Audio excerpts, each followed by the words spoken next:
মাত্র ২টা উপকরণে এরকম রসালো আর ঝরঝরে বুন্দি আপনি বাসাতেই বানাতে পারবেন। এটা বানানো একদমই সহজ। প্রথমে ১ কাপ বেসন ভালো করে চেলে নিব, আর গোটা গোটা যেগুলো সেগুলো ফেলে দিব।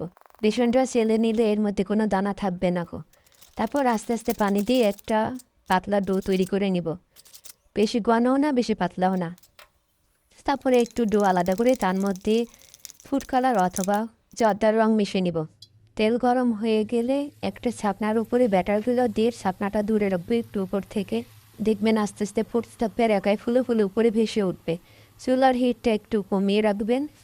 তারপর কিছুক্ষণ ভেজে তুলে নিতে হবে। বেশি কড়া করে ভাজা যাবে না। বেশি কড়া করে ভাজলে চিনির শিরা ঢুকতে চাইবে না। এভাবে সব বুঁদিয়াগুলো ভেজে নিব। প্রথমে কালার ছড়া ভেজে নেওয়ার পরে কালার আলাগুলোও ভেজে নিব। আপনার বুন্দি ভাজার ওপরে বুন্দির টেস্ট নির্ভর করবে, তাই অবশ্যই ওজনই ভেজে নেবেন।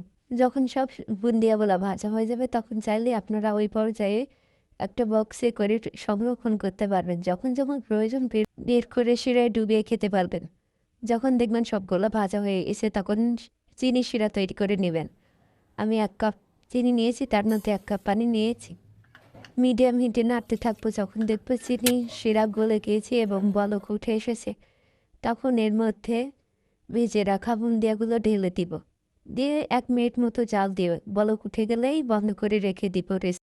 তাহলে এই রসালো বুন্দিয়া রেডি হয়ে যাবে। এটা বানাতে খুবই সহজ। আর যদি বাড়তি স্বাদ চান তাহলে এর মধ্যে ১ চা চামচ ঘি দিয়ে অ্যাড করতে পারেন।